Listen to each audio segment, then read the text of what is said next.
स्वागत है दोस्तों हमारे YouTube चैनल मार्क्सवाद और हिंदी साहित्य डॉक्टर शेख नज़ीर।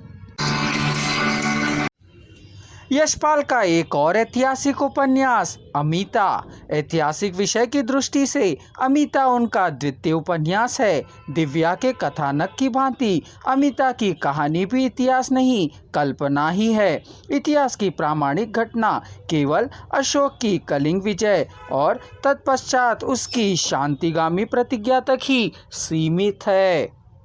अपनी इस प्रतिज्ञा को अशोक ने शिलालेखों द्वारा चिरस्थायी कर दिया था। इस काल्पनिक कहानी का उतना अंश इतिहास है। इसी इतिहास के माध्यम से लेखक ने आधुनिक युग की ज्वलन समस्या विश्व युद्ध व विश्व शांति को अपने उपन्यास का उद्देश्य बनाया है।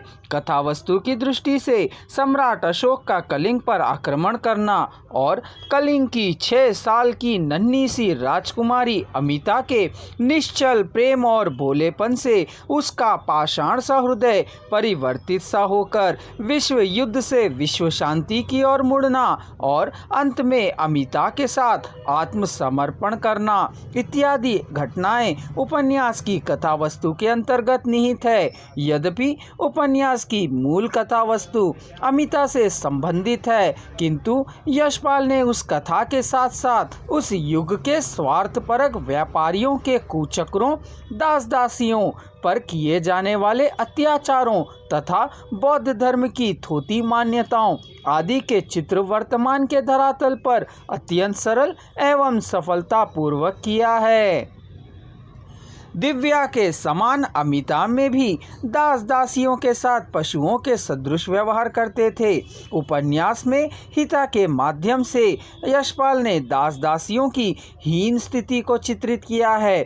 हिता जानती थी महाराज के विशेष रथ हाथी घोड़े और आखेट के कुत्ते थे, वैसे ही विनोद सेवा के लिए अन्य दासियों के साथ वह भी थी। उसे आत्महत्या कर लेने से भी रोका जाता था क्योंकि वह स्वामी की संपत्ति कहलाती थी।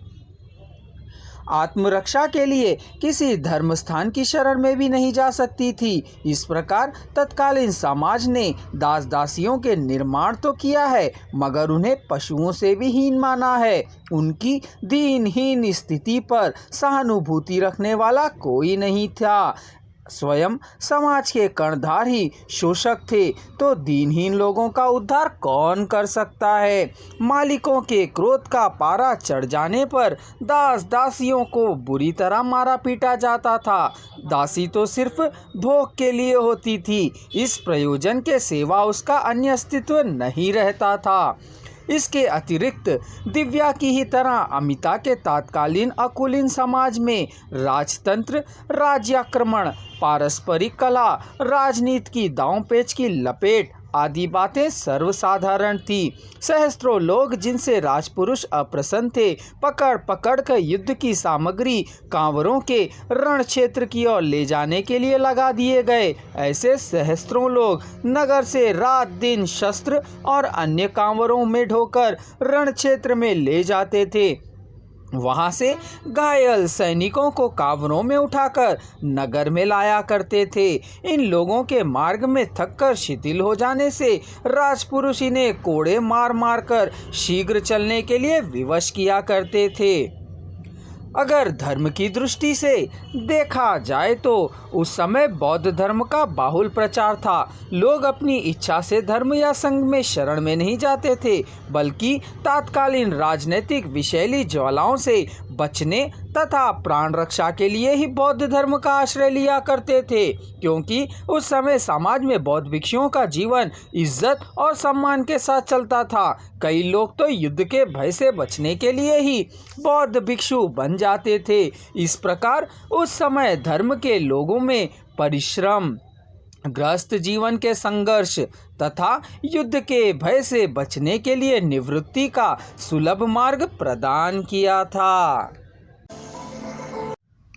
इस विषय पर और अधिक जानकारी के लिए हमारे अगले वीडियो को अवश्य देखें या कमेंट बॉक्स में दिए जा रहे लिंक को क्लिक कर एक ही स्वर में सुनें।